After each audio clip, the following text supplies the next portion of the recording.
अस्सलाम वालेकुम ख़वातीन हज़रात, मैं हूं आपका मेज़बान सुमैर। तो आज के नए प्रोग्राम में हम आपको खुशामदीद कहते हैं। दोस्तों, आज भी हमारे पास बहुत ज़बरदस्त खबरें हैं, लेकिन सबसे पहले हम बात करेंगे फ़िरोज़ खान के हवाले से। फ़िरोज़ खान ने एक ऐसा इंकशाफ किया है, एक ऐसा बयान दिया है जिसके बारे में आप जानकर कुछ लोग तो मान जाएंगे, कुछ लोग कहेंगे कि वैसी बातें हैं, लेकिन मेरी ज़िंदगी में ज़ाती तौर पर वैसा ही कुछ हुआ था। इसलिए मैं आप लोगों को ये बात बताना चाहता हूँ कि जो बात उन्होंने की है वो 100% ठीक है। होता कुछ यूँ है कि उन्होंने एक वीडियो बयान में कहा कि मेरी ज़िंदगी में बहुत सारी प्रॉब्लम्स थी, बहुत सारी चीज़ें, मतलब आप ज़रा गौर करें कि वो डिप्रेशन के ऐसे दौर से गुजरे थे। वो कहते थे कि शैतान के वसवसे और ये चीज़ें मुझ पर बहुत हमला कर रही थी। ये बात ज़रा गौर से सुन लें कि आजकल आप सभी को पता है कि बहुत सारे लोग एथियस्ट होते जा रहे हैं। एथियस्ट वो होते हैं जिनका किसी भी मज़हब पर यकीन नहीं होता। वो कहते हैं कि जब मेरी ज़िंदगी में डिप्रेशन का दौर चल रहा था, जाहिर है बच्चों से दूरी, बीवी से लड़ाई, पूरी इंडस्ट्री के खिलाफ, जब मेरी ज़िंदगी में ये सब कुछ चल रहा था तो मुझे ये पता चला, जब मैं एक रहनुमा के पास गया तो मुझे ये पता चला कि काला जादू भी कुछ होता है। और काले जादू में ऐसा भी होता है कि दीवारों से खून निकल आता है, दीवारों से ना जाने आपको क्या कुछ नजर आने लग जाता है, और शैतानी वसवसे इतने ज्यादा आने लग जाते हैं, शैतान के अटैक्स इतने ज्यादा होने लग जाते हैं कि आप कुछ भी कर सकते हैं, उस शैतानियत में आकर कुछ भी कर सकते हैं। अब क्या हो सकता है देखें, जब इंसान डिप्रेशन में है, परेशान है, और ऊपर से दुश्मन आपके ऊपर काला जादू करवा रहे हैं। कुछ लोग जो कामयाब होते हैं ना, मतलब शदीद कामयाब, उनकी जिंदगी में कोई परेशानी नहीं है, वो क्या कहते हैं, वो कहते हैं वो यार ये कुछ नहीं होता, काला जादू शादू। लेकिन जिसकी जिंदगी में हुआ होता है ना, वो समझता है, वो जानता है कि वाकई काला जादू कोई बला है, कोई चीज है। वो कहते हैं कि मुझे अजीबो करीब चीजें नजर आती थी, कभी दीवार से खून निकलते हुए, कभी क्या। आप सोचे कि जब इंसान की जिंदगी में ये फेस हो, वो कैसे गुजारा कर रहा होगा। फिर ऊपर से बच्चों की याद भी आती हो, और फिर अदालत के भी चक्कर काटते हो, और फिर वो बंदा जिसकी फैन फॉलोइंग का कोई जोड़ ही नहीं पाकिस्तान में, फैन फॉलोइंग इतनी ज्यादा कि लोग उस पर मरते हो। भाई कोई ऐसा एक्टर पाकिस्तान में नहीं है जिसकी फैन फॉलोइंग पूरी दुनिया में ही हो, मतलब जहां पर उर्दू बोली समझी जाती है वहां पर सब फिरोज खान के दीवाने हैं।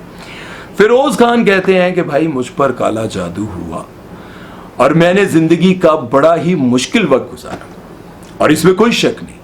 मैंने खुद अपनी जिंदगी में, मैं अपने कमरे में लेटा हुआ था, और इसमें कोई झूठ नहीं, आप यकीन जाने, लाइट बंद थी और मेरे कमरे में, मेरे बिस्तर पर बहुत सारी चूंटियां आती जा रही थी, और जब मैं चूंटियों को साफ करता था तो फिर मैं लेटता था, तो थोड़ी देर के बाद चूंटियां मुझे काटने लग जाती थी।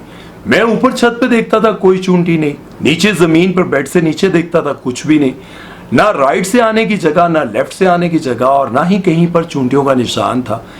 जैसे ही मैं उन चूंटियों को हटाता था, फिर मैं लेटता था, आप यकीन जाने थोड़ी देर के बाद चूंटियां मुझे काटने लग जाती थी।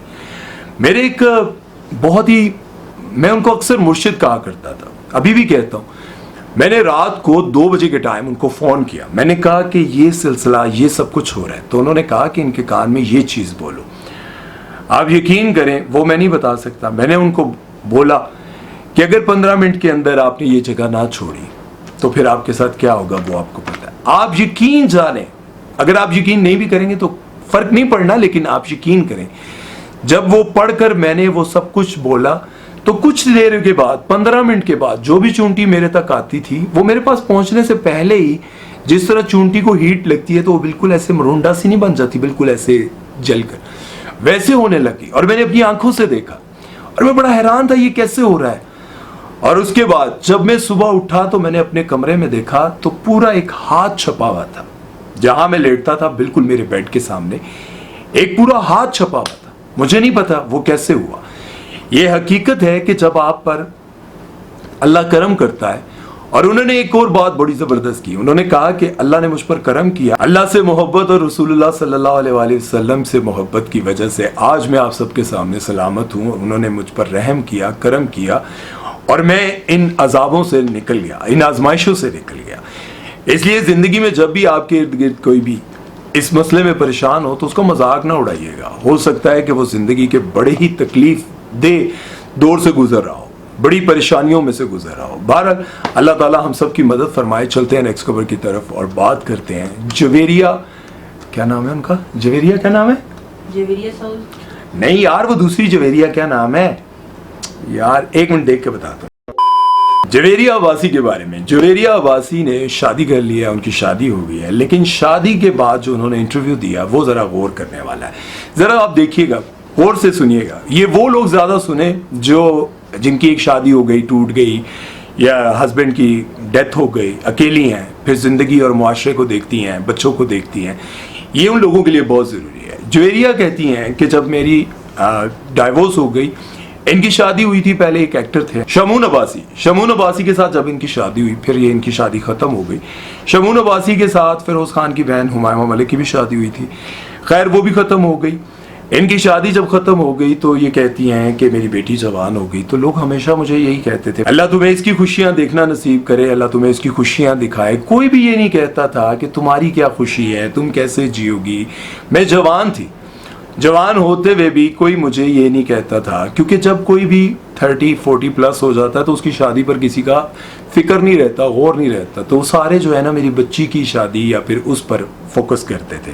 तो मुझे बड़ा दुख होता था कि यार किसी को ये नहीं एहसास कि मैं कैसे जीऊंगी। और आपको पता है कि जिंदगी में ना जब इंसान कामयाब होता है, ये जो प्रोफेशनल लाइफ होती है ना, ये बहुत सारे लोगों की नज़र में होती है कामयाब, लेकिन बिहाइंड द सीन, मतलब जो घर की जिंदगी होती है, वो बड़ी परेशानियों वाली होती है। ज्यादातर सुपरस्टार्स की जिंदगियां जो है ना, जो जाती जिंदगियां, वो बड़ी अजीब व गरीब होती हैं, क्योंकि समझ नहीं आ रही होती है। एक तरफ कैरियर, दूसरी तरफ बच्चे, तीसरी तरफ बीवी, फिर आगे कुछ अफेयर्स भी सामने आ जाते हैं, स्कैंडल्स भी सामने आ जाते हैं। तो इसी तरह से जवेरिया कहती हैं कि मेरी जिंदगी बड़ी परेशानियों में थी। किसी को ये एहसास नहीं था कि मैंने भी शादी करनी है, मैंने भी जिंदगी गुजारनी है। इनकी बेटी की अभी मेरा ख्याल है शादी नहीं हुई थी, तो इनकी मंगनी होगी। तो इनकी मंगनी पर इनको बहुत ज्यादा तनकीद इन पर की गई, बहुत ज्यादा इनको हेट कमेंट्स और ये सब कुछ।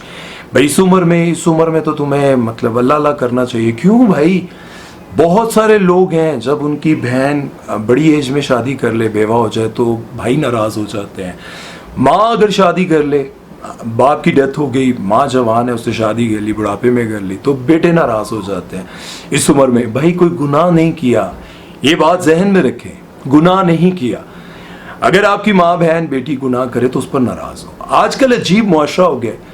अगर आप एक शादी करते हैं और साथ में आपके अफेयर्स चल रहे होते हैं तो बड़े फख्र से बताया जाता है, ओए यार बड़े अफेयर हैं। अगर कोई निकाह कर ले, बड़ा बेशर्म है यार, बीवी एक यहाँ भी रखी हुई है, एक वहां भी रखी है। वाह भाई, अफेयर करने पर, अफेयर चलाने पर आपको बड़ा फख्र से बताया, इस उम्र में भी इसने 5-6 पटाई हुई हैं, इस उम्र में भी इसने। लेकिन अगर उसने 4 शादियां की हुई हैं तो उस पर शदीद तनकीद, बेहद तनकीद की जाती है। क्यों यार, ये बात आप समझें कि निकाह करना जायज है, अफेयर चलाना जायज नहीं है। लेकिन आप लोग अफेयर चलाने पर दूसरे को फख्र से बताते हैं और निकाह करने पर आपको शर्मिंदगी होती है। यही हाल लड़कियों का भी है, बहुत सारी लड़कियों का। किसी भी 2 बच्चों वाले बाप से अफेयर चला लेंगे, जब वो कहेगा निकाह करो तो कहेंगी वाह तुम ही मेरे लिए बच्चे हो। भाई उसी के साथ घूमने फिरने में तुम ठीक हो, लेकिन निकाह करने में तुम्हें तकलीफ है। जिस तरह से इकरारुल हसन ने 1 नहीं 2 नहीं बल्कि 3-3 माशाल्लाह से कर ली हैं, तो लोग उन पर भी तनकीद करते हैं। इसी तरह से और बहुत सारी सेलिब्रिटीज़ हैं जिन्होंने 1 नहीं 2 की हैं, तो उन पर बड़ी तनकीद होती है। तो याद रखें कि भाई निकाह करना जायज़ है, 1 करो, 2 करो, 3 करो, 4 करो, करो, सबके साथ एक जैसे रहो, लेकिन अफेयर ना चलाओ। ये लड़कियां भी कहती होंगी क्या लेकर बैठ गए। बहरहाल आप जवेरिया की इस उम्र में शादी के बारे में क्या कहेंगे? जवेरिया मेरा ख्याल है 50 की तो है, तो आप लोगों को क्या लगता है कि उन्होंने कोई गुनाह किया? अपनी राय जरूर दीजिएगा और मेरी दुआ है कि जवेरिया अब्बासी आप खुश रहें, जहाँ भी रहें, आबाद रहें और फलें फूलें। अल्लाह हाफ़िज़।